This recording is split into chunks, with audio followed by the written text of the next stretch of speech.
masuk dan kunci karena saya kan harus cari uang.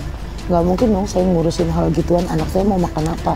Jadi saya udah besarin dia, udah gedein dia, udah cari uang buat dia bisa gede. Kalau tidak mau terungkap ya nggak usah bicara. Mau buat telur dadar kok gini-gini? Iya, hah? Akhirnya Pikan Mambo muncul di hadapan media ya, bukan media sih, di TikToknya live ya, dan dia mengatakan tentang mengklarifikasi tentang kasus anaknya Michelle Ashley guys. Tapi di sini netizen malah banyak yang geram.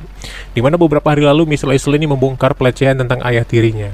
Ya, dibongkar kalau ini sudah dilakukan berkali-kali dan dia lapor ke ibunya, tapi ibunya ini slow respon gitu kan, dan bahkan nggak percaya, karena bagi ibunya ini menurutnya, aku harus percaya yang mana, satu suamiku dan satu istriku, aku kan nggak ada di tempat kejadian, jadi aku harus percaya yang mana gitu kan, kata si Pinkan Mambo. Atas reaksi ini banyak netizen yang geram. Oke, kita cekidot. Kan beda itu ceritanya ya, lemari baju itu, kalau itu aku nggak tahu, itu udah yang pertama-tama, terus kejadian lagi tuh terakhirnya dia takut, dia bilang gitu ya, kalau takut masuk dan kunci kamar karena mami kan harus kerja, aku bilang. Iya benar sih, memang harus kerja gitu kan, tapi kan si anak udah lapor gitu ya kalau si ayah tirinya itu kurang ajar gitu kan, Harus kerja keluar rumah. Jadi kalau aku harus kerja keluar rumah, ya kamu harus masuk dan kunci karena saya kan harus cari uang. Nggak mungkin dong saya ngurusin hal gituan, anak saya mau makan apa. ih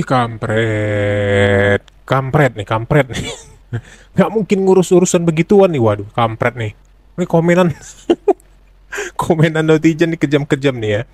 Gemes banget dengar penjelasan emak-emak kenapa suaminya nggak disuruh keluar rumah gitu kan. Nah, agak bahaya memang ya ketika kita menikah ya, menikah lagi ada ayah tiri di rumah, ada anak gadis remaja gitu kan. Kenapa nggak suami keluar rumah juga itu cari kerja gitu kan.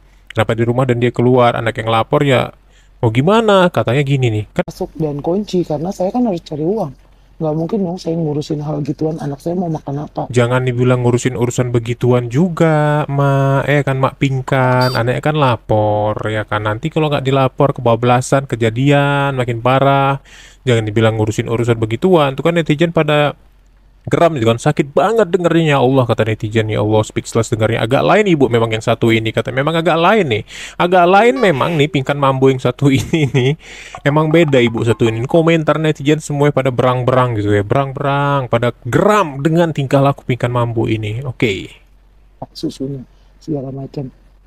Saya kerja keluar rumah, beli baju, jual baju segala macam. Ya kunci kamar. Pas saya pulang ngapain dia ada di kamar saya? Kalau logikanya kalau misalnya orang ketakutan, ngapain ada di kamar aku? Dia bilang nggak ada mbak. Loh, mbaknya banyak, mbaknya ada 5 waktu itu, banyak banget mbaknya. Mbak ada kemana mbaknya? Orang kecuali nggak ada mbak, nggak ada yang jagain anak kecil. Saya nggak tahu lah, saya bilang saya terserah Indonesia aja, saya serahin aja, saya juga nggak ada di tempat kok, saya mau bela yang bilang mau bela. Tuh, ini dibilangnya kemarin sama anaknya Ashley ya, ditanya, Bunda, mama bela siapa gitu kan. Dia mamanya ketawa gitu kan, mungkin ketawa-ketawa nyengir atau apa ya, mama 50-50 katanya, bela kamu 50, bela suami mama 50, karena mama nggak ada kejadian, nggak ada di tempat waktu kejadian.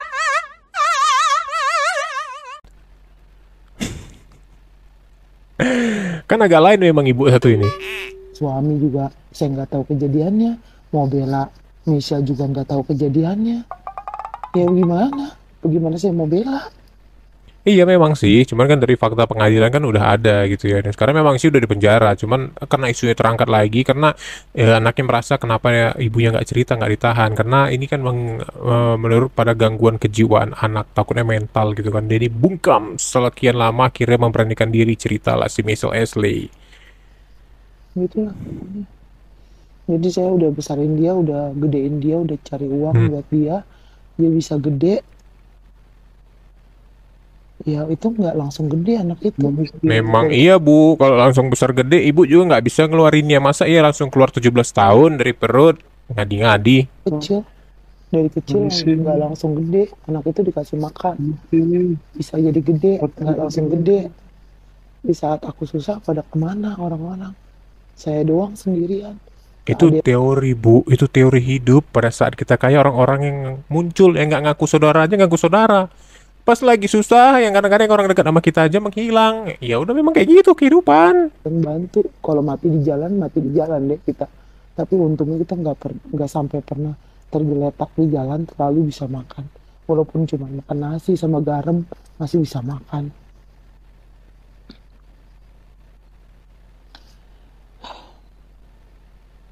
Udahlah, nggak usah ngomongin itu. Makanya Iya, jangan banyak orang yang bawa karakter. mendengarkan. Lagi pula bukan urusan mereka tuh. Iyalah, jangan bunuh karakter saya di seluruh Indonesia. Dimana apalagi itu fitnah, apalagi itu nggak benar, itu berdosa. Mama, Iya sih, memang bukan urusan, cuman kan udah terlanjur ke media. Apa yang di up media itu juga menjadi konsumsi netizen gitu kan. Dan anaknya sudah bicara. Kalau tidak mau terungkap ya nggak usah bicara. Dan ini sudah menjadi konsumsi netizen. Netizen juga punya hak untuk mengkritisi, mengkritik selama itu menjadi masukan. Kecuali itu kritiknya itu adalah sebuah eh, fitnah juga, sebuah untuk menjelek-jelekan. Tapi kalau untuk kritikan sih boleh-boleh aja untuk yang membangun. Kayak ini dia kan kritik netizen, harusnya jangan gitu bu. Namanya juga anak kan sudah mengadu gitu kan. Jangan dibilang ya nggak ada urusan. Pagi-pagi keluar, pulang malam tuh nyari nafkah untuk anak. Anaknya ngadu kayak gitu, nggak digubris. Untuk yang lebih baik ya boleh-boleh aja. Kalau nggak mau digubris ya jangan muncul ke media. Mak pingkan. Ya, sebenarnya begitu ya komentar netizen. Dan muncul di podcast Seden Suni guys. Yang podcast Seden Suni, wow, amazing guys ya. Buat netizen yang ternyata pelecehannya nggak ya gitu-gitu aja. Pengakuan Ashley ini udah sampai ke telur dadar guys. Kenapa telur dadar? Karena telur dadar harus dikocok dahulu. Aduh, hadidaw. Oke, mari kita sekut.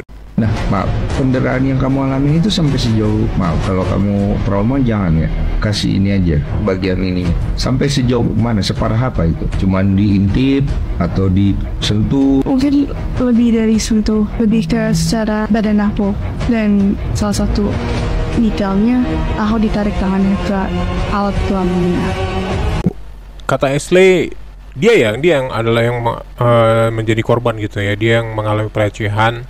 Sekali lagi yang mengalami pelecehan itu, terutama perempuan, dia nggak akan langsung bisa speak up dan pasti dia nge-freeze pada saat kejadian gitu kan. Apalagi ini menyangkut seksual ya. Dan dia bilang tangannya itu ditaruh di atas kelamin ayah tirinya gitu ya. Mengapa mau buat telur dadar kau? Mau buat telur dadar kok gini-gini? Iya, hah? Kan gitu ya menurut pengakuannya kan. Dan ini mungkin finalnya di sini sih katanya final. Pokoknya dia benar-benar udah nggak sanggup dan dari cerita ke ibunya, lalu ke cerita ke ayah biologisnya atau ayah kandungnya. Lalu lah ini terungkap sampai akhirnya ayahnya di penjara. Tapi dia ini untuk speak up juga memberanikan diri gitu ya. Dan pingkannya kemarin dibilang kalau sama si Ashley ini ibunya sudah tahu. Tapi ya itu ya. Mari kita dengar sejenak. Nah, kemudian mama itu nikah lagi toh? Iya. Betul kan ya? Mhm. Kedua. Nah, suami kedua ini yang kamu mengalami penderitaan itu Iya. di usia 12 tahun. Jadi mulai dari tahun 2018 sampai 2021. Tapi oke. itu ada selingan waktu di mana kayak habis kejadian 5 bulan aku baru bisa speak up. Terus mereka ada suatu masalah besar sampai akhirnya suami itu keluar dari rumah kurang lebih setahun. Dan aku kontak dia lagi supaya dia datang lagi ke rumah karena katanya kayak mikirin anak-anaknya, adik-adiknya gitu. Oh ya, tirinya dia sempat pergi dari rumah, cuman dikontak lagi sama Mami Pingkan, akhirnya balik lagi gitu kan. Dan aku pikir pas dia balik lagi ke rumah nggak bakal ngelakuin hal yang sama lagi kan, karena Nah, pada saat kerjaan yang pertama, si ayah tiri ini pergi dari rumah, terus dikontak lagi sama Mami Pingkan, datang lagi ke rumahnya. Nah, menurut si Ashley ini mungkin setelah datang lagi ke rumah mungkin gak akan kejadian lagi. Mungkin itu adalah ya pertama dan terakhir, mungkin hilaf gitu ya. Tapi hilaf kan gak berkali-kali. Mami sudah tahu kejadiannya dan dia juga udah tahu kalau misalnya Mami sudah tahu tentang ini. Mama tahu berarti Mami aku tahu, Tuh. 100% valid tahu. tahu. Oh, oke. Nah, maaf. Penderitaan yang kamu alami itu sampai sejauh mana, separah apa itu?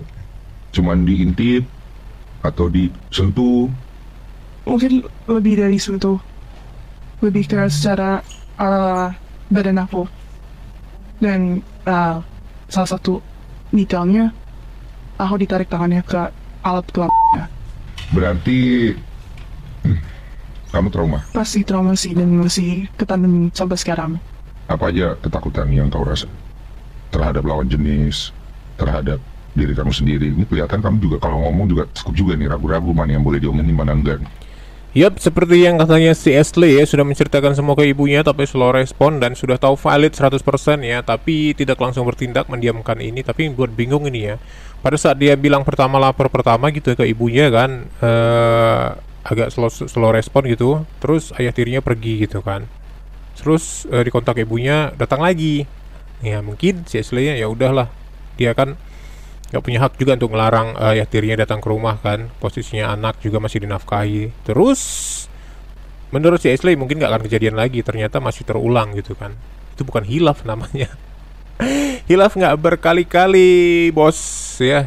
Dan ini jadi viral kasusnya ya, dan netizen itu geram dengan sikap dari Bunda Pinkan Mambo. Kenapa seperti itu ya, seolah-olah membela suaminya, tidak membela anaknya. Tapi mungkin gini lah gamblangnya guys ya. Pinkan punya prinsip ya, aku kan nggak ada di tempat yang pertama, aku jadi nggak tahu ceritanya semuanya, jadi aku tuh 50-50 karena dia juga suami aku, kamu juga anak aku, biar adil gitu kan. Tapi kan kalau memang ini benar-benar terjadi pelecehan, yang harus dibela seutuhnya kan harusnya anak gitu kan. Apalagi kalau memang sudah terbukti. Untuk apa sih suami kita itu gitu kan, campakkan saja dia ya, karena dia sudah melecehkan anak kita. Begitu maunya netizen. Tapi kan nggak maunya semua orang juga kan, orang punya prinsip berbeda-beda. Tapi itu yang buat netizen kesal, yang karena anak kita kenapa nggak dibela ya kan, karena membela suami padahal anak kita sudah dilecehkan ya. Itulah berita yang viral. Terima kasih sudah menonton. Salah-salah kata mohon maaf. Sampai jumpa di video selanjutnya. Bye bye. Ciao.